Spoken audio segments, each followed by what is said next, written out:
So this week we're going to share with you why we think Germany is more welcoming to families and children than the USA is.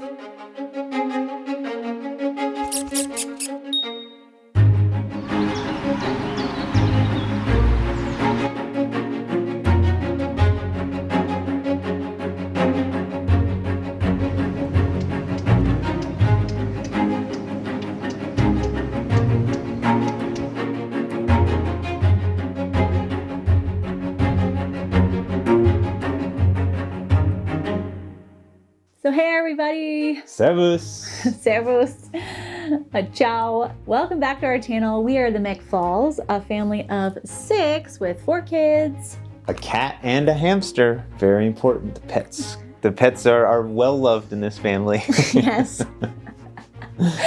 And we moved from America, from the USA to Germany in February of 2021. And the cat did, but not the hamster. That's right. The hamster is German. Yep. Mm-hmm. We speak German to it. It's they're Syrian hamsters. I don't know if they're actually born in Syria or not. Anyway, we got the hamster here. Yeah, so on our channel, we share our culture shocks and adventures and all the things we're exploring and discovering here in Germany and Europe. So, like we said at the beginning of the video, we're going to talk about why we think Germany is really welcoming to families and children. We get many comments from Germans saying, gosh, we didn't realize how good we have it here until we were watching your videos. And it's true. You guys probably have a lot of things that you don't realize we don't have in America or other countries. And, you know, Northern Europe, the western part of Europe has some really awesome countries and great places to live, offering a lot of benefits for families and children and everyone. And yeah, so we're glad that our videos can help shine a light on the things that Germany is doing very well. Of course, every country has its pros and cons, and every country has major areas it can improve upon. And that's why I like to be able to use our platform to talk about these really important things that are integral into helping us to thrive and live our best lives. These cultural conversations is what changes who we vote for and what goes on in our governments. And that's what we hope to kind of accomplish with these videos is to talk about things that our different countries are doing well and the things they can improve upon. Because if we never talk about what we can improve upon, how are we going to get any better? So we're going to be doing 2 videos this week and next week. They're going to kind of go together. This one is how Germany is more welcoming to families and children. And next week, we're going to talk about how it is cheaper and more affordable to raise children in Germany than in the USA. We are going to have points in the 2 videos that overlap. So in this week's video, we'll go into detail on some things that are cultural. And then next week, we're going to the financial aspects in detail. So we have 9 different ways that we think Germany is more welcoming to families and children. So let's start with the first one, parental leave. Mm-hmm. So the most obvious difference is Germany has national guaranteed parental leave policy for mothers and fathers. The USA has almost nothing. I say almost nothing because the USA does have the Family and Medical Leave Act, which protects a mother's job for 12 weeks after the baby's born. It is unpaid leave, but her job is protected for 12 weeks. She cannot be fired during that time, and she is legally allowed to take time off, but it's not paid time.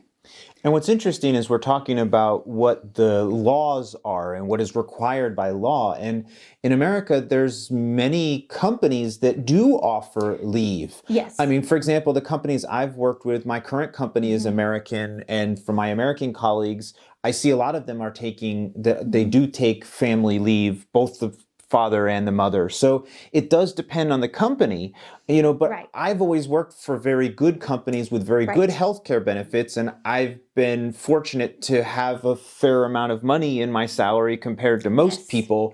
And the people that need these things the most are the ones that are not getting them in their jobs and aren't being supported by, you know, national programs as well. So it's really, it's one of those things in America that is very much a difference between the haves and the have-nots. And at least here, it's the same rules for everyone.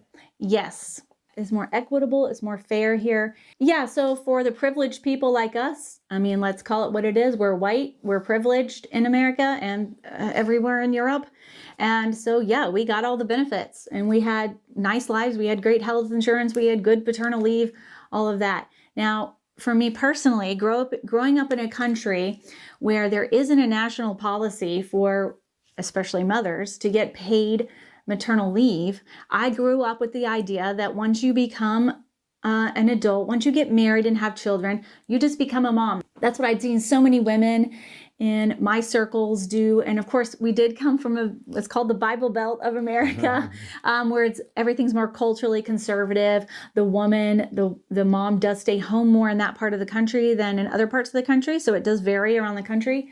But I really had this idea set in my mind that this is what you do when you become a mom. You quit your job, you quit your career, and you stay home. And part of that is due to the fact that mothers simply just have to, because it becomes so incredibly expensive to pay for childcare, which is our next point. And they don't get much paid time off. So many mothers, my sister is even one of them, end up quitting work because the time off that you get from your job is only 6 to 12 weeks for most women, which is an absolute joke of a time, because every woman who's ever had a baby knows you need at least 4 months with that baby. 12 weeks is not enough. And you don't want to leave your baby. I mean, that's this tiny little thing, and you know how vulnerable the baby is. You don't want to leave it in childcare. And so just culturally having a national paid paternal leave, and not just for mothers, but for fathers also. It sets this cultural standard that, hey, being pregnant and having a baby and bringing a child into this world is sacred. And it's something that the mother and the father both get the privilege to do, because it's so important also for the fathers to get paternal leave. I feel very strongly about that, because they need to know that their role is important, that yes, we grow the babies, we can feed the babies as women, but without Kevin, I would have gone crazy. I mean, I absolutely needed his help, and the baby needs the emotional support of their father. And, when it's not everyone can have that, but when there's a good father around, the child benefits. And I love how that sets a cultural tone for, hey, what you're doing matters. And we're going to give you the time and the space and the money to support you in raising your child. And we're going to go into detail next week on the financial aspects of what you actually get and how much time off. This week, we're just talking about culturally how that sets the tone.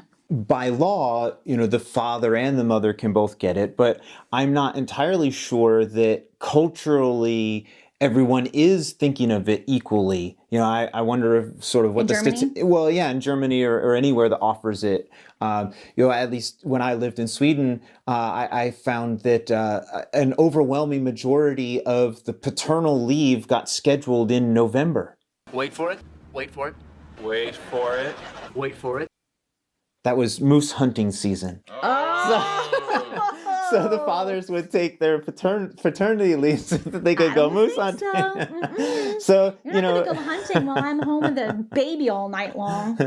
So I don't know. Even though it's available, I'm not sure if it's used or utilized equally, but at least the opportunity is there.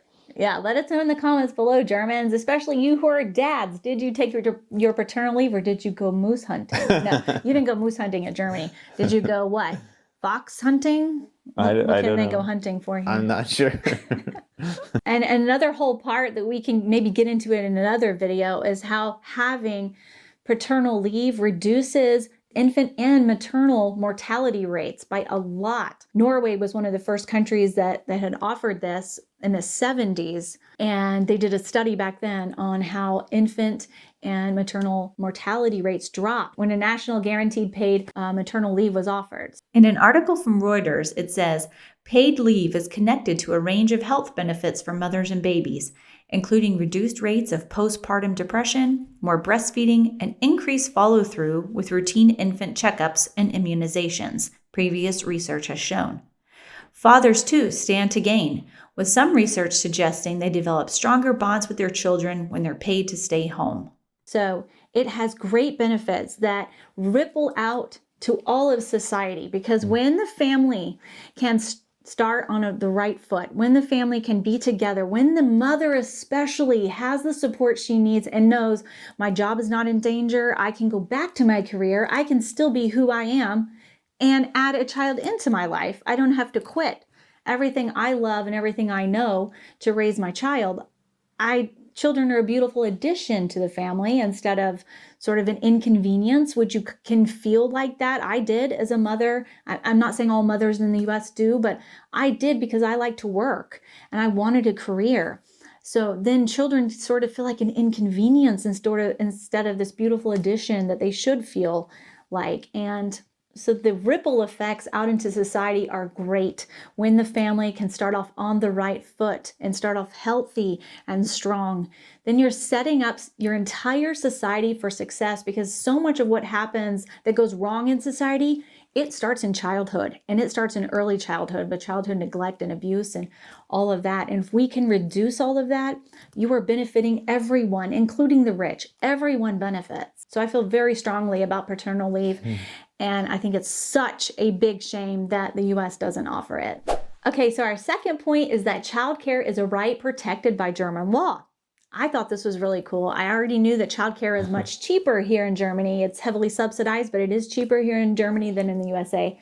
But it is a right protected by law. We all know it can be hard to get a spot in a kita or a kindergarten. We luckily got one easily for Ella when we came, but it can be tricky to find one. In big cities especially. We're yeah. in small towns. And so it's difficult to find one in times. But then Germany passed a law, the Kinderförderungsgesetz, which required by law that there is a place for childcare. And apparently in that law, if your child is past the age of 1 and you can't find a spot, so you can actually sue the government for loss of wages because you don't have a spot in the kindergarten or in the kita for your child. So that's really, it's guaranteed. I wonder how many people actually use that and how successful they are at getting lost wages, but it's there and it's something that you can make use of. The article I found, at least 3 mothers were paid back for their loss in wages in 2013. So some parents have taken the government to task for that. So this is very culturally significant, and I thought this article stated it the best. So I want to read you a quote from this article I found, and links to all of the articles and research for this video will be in the description box below. This law may seem crazy to Americans, but it follows as a natural development from Germany's long history of offering governmental support for families, and its more recent history of encouraging mothers' paid employment. By contrast, the American system, which considers families a private matter, looks crazy in its own right when compared to much of the globe.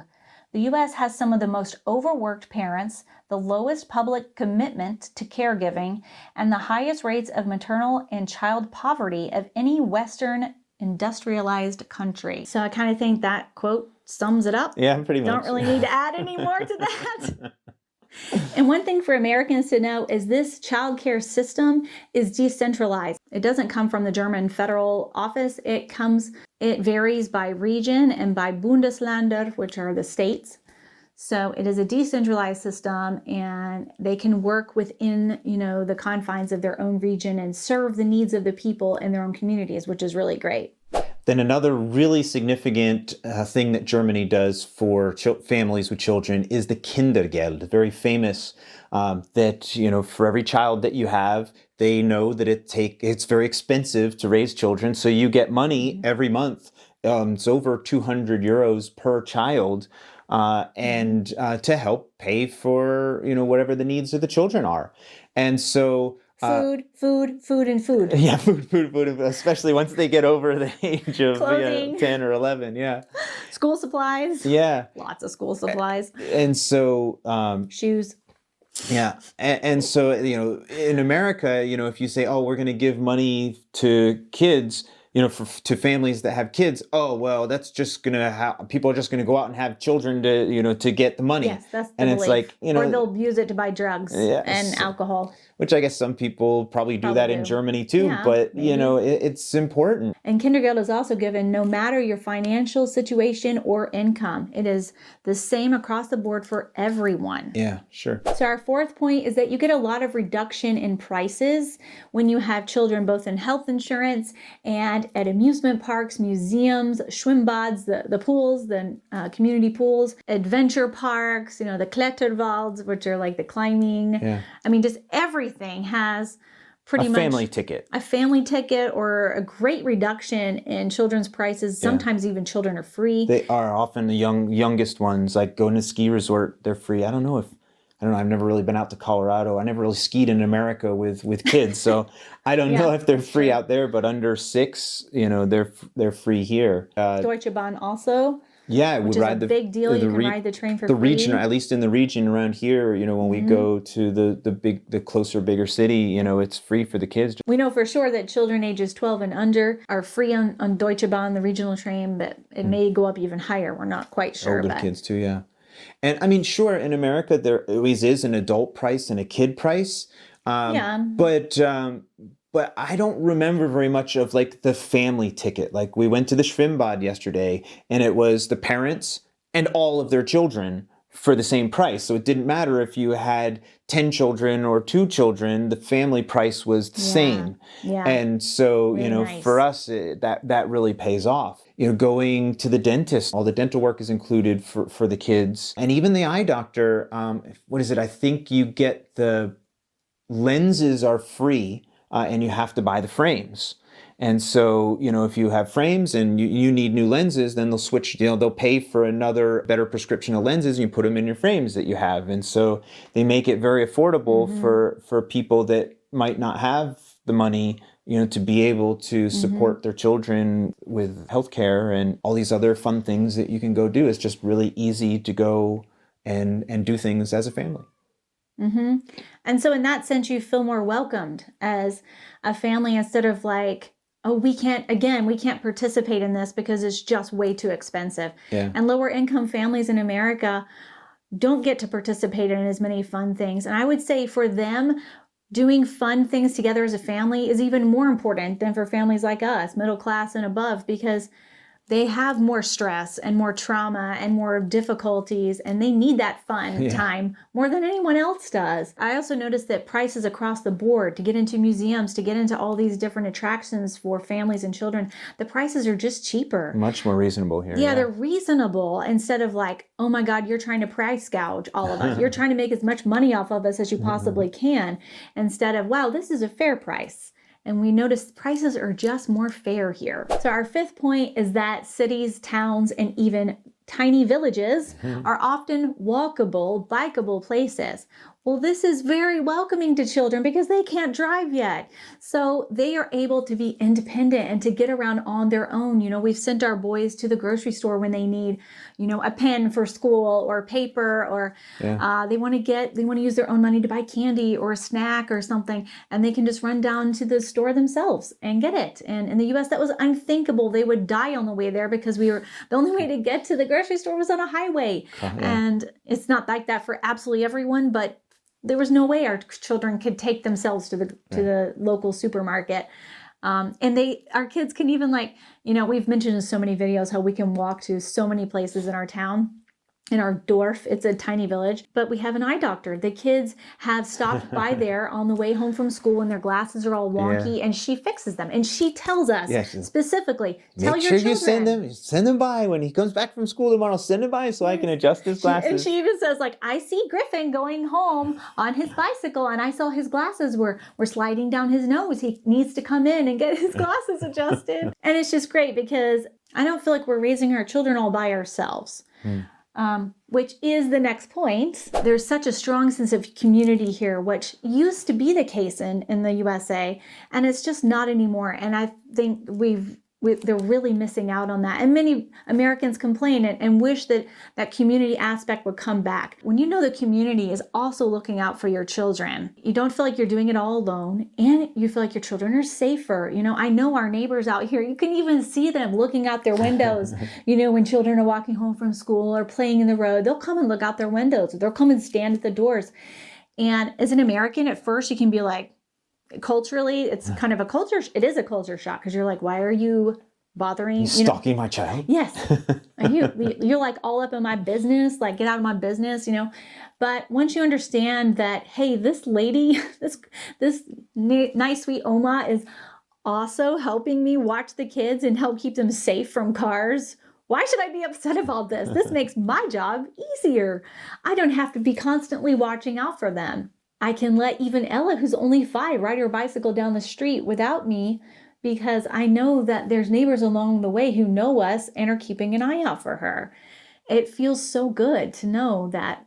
In fact, one time, one of our children got in a bad bicycle accident on the sidewalk, and a very nice German lady stopped and tried to help him. But the thing is, he told her no, and he really did need help, but he told her no because we had just moved from the USA, and it's very ingrained in children's minds. You do not talk to Stranger danger, stranger danger. Yes. You know, like you cannot talk to strangers. You know, don't let them. You know, do whatever, or kidnap you, or whatever. So because that sense of community has been lost. And here in Germany, if a stranger's trying to help a child, 99% of the time they're actually trying to help the child and they're not doing something bad. And so we had to explain to our son after the accident that accept her help, you know, let her call for you or something, you know. Yes. That you can let a stranger help you here, and it's much different. So I have really felt a sense of relief being here, knowing that our children are being watched and helped out by the community. And especially in a small town, many different people know us, and that helps even more with making sure our children are safe and well cared for. And I guess, you know, that there may be some places in America and maybe some small towns where you get that and too. Neighborhoods too. And neighborhoods Yeah, too. definitely. But in general, you know, that whole stranger danger thing, that you're very much a part of our very culture. much a part of your culture. It's huge. And, you know, so it is different. And I think, you know, like you say, there's probably some people that would like to go back to those times a little bit, but I think we may never go back in America, you know, the way things were. It's really sad. And also part of this point is that childhood independence is greatly valued, and that allows children to be happier here. And like we said, they can go to the grocery store and go to the eye doctor by themselves. And honestly, in the US, if someone sees a child by themselves at the grocery store, they might call the police on them and say, "Where's the parents? Where's your mom and dad? You shouldn't be here alone." Yeah. I mean, it's not safe for children to be there alone. Like we said, you have to walk on a highway to get there or whatever. You know, like even at the eye doctor or at the doctor turns and talks directly to the child. Yes. They're like, "Yes, we know the parents here, but we're addressing you." Yeah, they do. treat children with more respect. It's like, "What are your symptoms? How are you feeling?" Instead of talking through the mom or dad. Mm-hmm. And it's great. It encourages confidence and independence in children, and we really like that. So number 7 is that there are laws that actually protect families with children noise.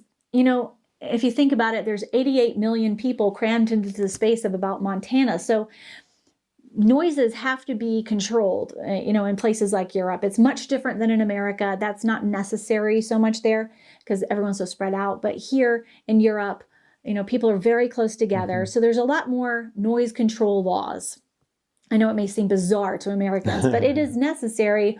Or, you know, you're going to sleep and there's a neighbor having a party at 2 a.m. and you can't sleep and you got to go to work the next day. That's a problem. Yeah, and the whole Sunday, you know, Ruhetag thing is infamous in Germany. That's a whole another topic. But yes, that, you know, you need to control the noise, and you want to have everyone should have the right to a nice, calm environment. But children are not always easy to make sure that they follow whatever they're supposed to. And some children are louder than others. And so, there are laws that protect families that, yes, a certain amount of noise from kids is normal and accepted. Yes. So until this law was in place, apparently there were a lot of people calling the police and complaining on, you know, children stomping in the apartment above or screaming or yelling. And finally they realized we need to protect the right of children to be able to be children and to make child noises. And I've noticed that while we're riding the trains, you know, everyone is so quiet, but I'll see like a German family with kids and they're loud. Nobody even gives them a second glance. Nobody looks at them. They understand here that children are louder, and I don't get dirty looks for it when they are louder. And I just feel more, okay, I don't have to force my kids to behave. It's okay for them to be children, even though Germany is such a much more quiet society. So it's really interesting. And that in that way, again, you feel like, okay, children are welcome here. They're okay here. And I've heard that this extends not just children, but also family noise. I don't know if this is an urban legend, but I heard somewhere that there was a couple that was having sex at night, past the 10 o'clock when you're supposed to be quiet. In Germany? I don't know if this was Germany or Sweden, I can't remember, but that they were loud and, that can happen. And the neighbors were upset and the neighbors called the police, but it turned out that was a normal family activity noise and that was protected by this law. So. Well, that would be interesting. I think that wasn't Sweden. So is that also the case in Germany? I don't know. Maybe that's true in Germany too. Number 8 is that crime is less here in Germany than in the USA. So it is safer to raise your children in Germany than in the USA. Americans don't like to hear that, but it's true. There's less gun violence. And we've mentioned this in our video on why we chose to move to Germany. And you can check it out in the description box below, also in the card up there. The intentional death rate was 0.9 per 100,000 in Germany and 5.3 in America. So, we're talking over 5 times more, which is a lot. So, yeah, there's a lot of crime, a lot more crime in America than there is here. And again, that's not equitable across the country. I mean, where we lived, our neighborhood was pretty safe. Occasionally there's thefts and stuff that happen in cars or things like that. And there were some shootings in the town that we lived in, in America. But still, if you live in a not as nice area in America, you're much more susceptible to that. So, the poor always suffer worse than everyone else. Definitely. School shootings are a real fear in the U.S. I did fear those. It's a reality. It's not just a fear. It's a reality. It's a reality, yes. And I mean, even people getting shot in grocery stores, you're just minding your own business, trying to live your life and be a good citizen, and you can get shot in a grocery store. I mean, it's been ridiculous for a long time, and it's getting worse. And, our children used to have to do these active shooter drills at school on a regular basis, and they would have to pretend like a shooter was coming into the school, and they would have to hide under their desks. And actually, I didn't even know this was going on for a while until we asked our children, and then I was shocked that they were doing this, and it was just like, oh my gosh. Every business has an active shooter plan and does training for their employees, and yes, absolutely. So a lot of Americans don't like to face the fact that there is gun violence, and it's a big, big issue that we won't get into in this video. But we're happy our kids are safer here, because they are. So number 9 kind of ties back with our point number 7, just that culturally the childhood development is understood more. They value more childhood independence and speaking directly to the children. Yeah, like one thing I've noticed is that when children are having tantrums in the U.S. compared to Germany, like when our children would have tantrums in the grocery store or wherever. One time Ella had this giant tantrum in a movie theater. She was so tired and just completely lost it, and you will get all kinds of dirty looks, especially from the older generation, because they have that very strong belief that you should be able to control your child, and as if we have any control to begin with, and you should make your child behave. Why isn't your child behaving? And just a complete lack of understanding of why children have tantrums to begin with, young children, and not understanding that some kids are autistic and some kids have sensory processing disorders and get totally overwhelmed by the sensory input. And I've gotten many dirty looks from people in grocery stores, and you just feel shame as a parent. Oh no, my child is crying. And so as a parent, you're freaking out because your child is freaking out, and now you can't even calm your child down, and people are staring at you and looking at you, and you're like, oh God. And so then we come to Germany, and I remember our trip to Königssee, which we have a video on that. If you haven't been to Königssee, you should. It's amazing. But there was this 2 or 3 year old girl, completely lost it. And all of our children were tired too. So I felt it. I was like, I understand why that child's crying. Our children are tired too. And she was screaming her head off. The dad just picked her up. He calmly carried her over to a rock, and they just sat there on that rock And he didn't do anything. He just sat there so calmly, and she screamed and screamed and screamed and screamed for, I don't know, it probably went on for at least 10 minutes. And I was just watching like, what is he going to do? Because in America, you would see the parent like quickly grab them and take them out of the store, or you'd see them get a spanking, or you'd see them yelling at their kid. Now, some parents were also calm. But honestly, it was not normal for me to see a parent being calm during a tantrum. It wasn't the norm. Yeah, that guy just sat there. Yep. And I was just like, he's just sitting there. He's not doing, wow. And what happened? She calmed down. She magically just calmed down because she got it out of her system. What do you know? The next minute he's picking her up. She's happily skipping along, and they continue on to the next thing. And I was like, wow. I watched that. I thought it was beautiful. I was just like, he understands the brain development of a toddler. They don't have the brain development to be able to reason and have logic and understanding of their environment, and they get total sensory overload. And when they're tired and hungry, nothing can happen. It's a disaster. Yeah. And Germans, I have seen, that was the first time I experienced that here in Germany. And I have seen it now over and over and over again. I've seen kids have tantrums on the train, in museums, we've been to many kinder hotels. There's screaming kids all over the place. Yeah, at dinner or whatever. Even at the happiest vacation place for a family, there's still screaming toddlers. And I see the parents be so calm over and over and over again. They just ride out the wave. And it always ends. They don't cry forever. They stop. And no one's giving them a dirty look. In fact, most people walk by and ask if they can help, or they just smile at them. But nobody gives them shame. Not that I've seen. Yeah. And you already alluded to this before, but how do you enforce that behavior in America? With spankings, For many people. Corporal punishment. And, I first ran into this being in Sweden, that it actually was illegal. You are not allowed to enforce your children with a physical means. And to me, that was like, I was shocked. Like, oh my gosh, it's illegal. It was just not in my mindset. My family, I had maybe a spanking or two when I was young. I don't really remember. It wasn't something my parents used very much. But that was like, oh my gosh, it's actually illegal. And then I started thinking about it, and it's great. Sweden was actually the first country in the world to do that in 1979. That was a long time ago. Go Sweden. Germany was not that long after, like the eighth country or something. Yeah. So it's also illegal in Germany. In 1998. To spank your children. You cannot spank your children to get them to behave. And, the more I thought about it, and then of course I became a parent after I was in Sweden for the first time, and I really realized that spanking your child makes the parent feel better. Yes. You get that immediate satisfaction that you've done something about it. Yes. And because the child is in such shock, they do stop whatever they're doing. And they're scared. But the whole point of parenting is not to make them stop in that moment, but to teach them how to cope and how to do better.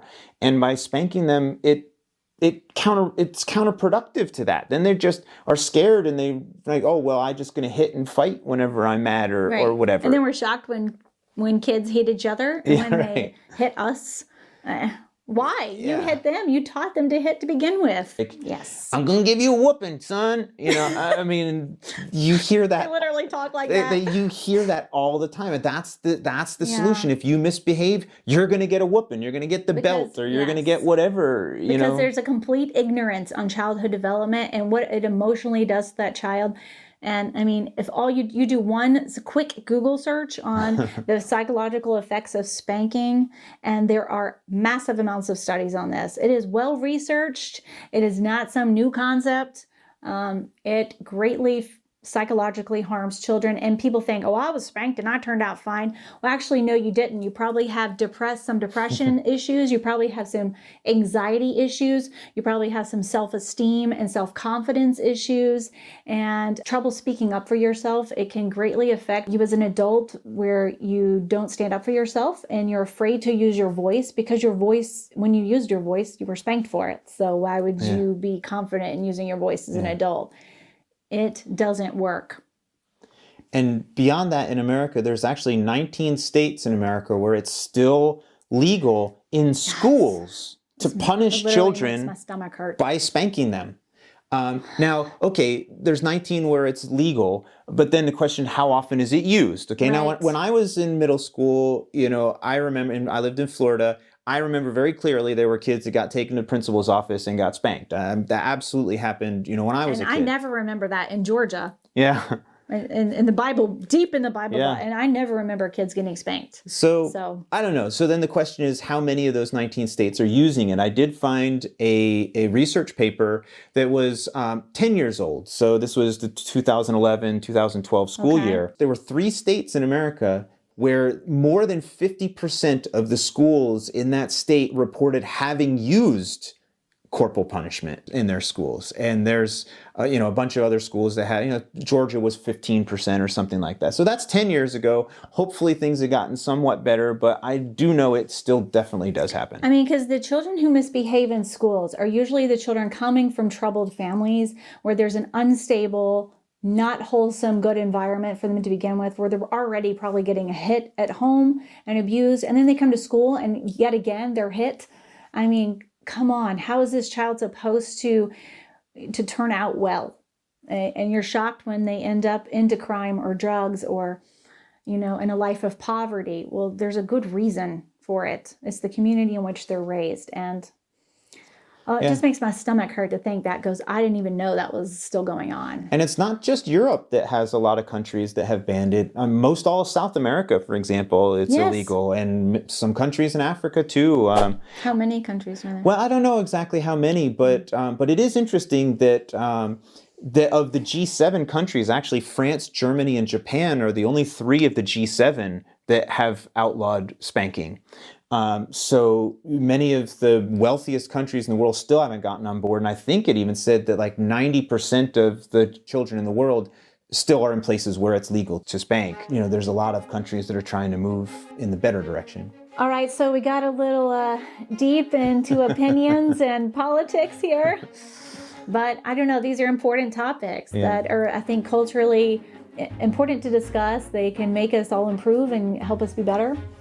So in next week's video, make sure to come back for that, because we're going to talk about why it's cheaper and more affordable to raise your children in Germany than in the USA. So come back for that. We hope you enjoyed this video today. If you haven't already liked it, subscribed, we'd love for you to do so. And we look forward to reading your comments, as we know this is going to generate some... Lots of comments. Yes. I'm sure. What's the word? Some lively discussion. Yes, I'm Exactly. sure. All right, so you guys have a great rest of your week, and we will see you back here next week for part 2. Cheers. Cheers. You've said paternal leave a couple times when I think you meant paternity and maternity leave, but Paternal is parental. Oh, parental. yes. Yes. Oh. That's funny. Or ironic. I'm just talking about dads getting it. Yes. Oh my gosh. Okay, so Kevin just told me that I keep saying paternal leave. What I meant to say was parental leave. Parental leave. Yeah, for both. I'm here advocating only for dads to get time off while mothers. Moms go back to work. That's fine. That's funny. I hope that wasn't a Freudian slip. Yeah, paternal. So sorry. Parental. Oh no! Should I redo all of that? It was just twice. There was twice you said. Okay. Maybe you can just put parental over top of it or something. Like big on the bottom. Yeah. Okay.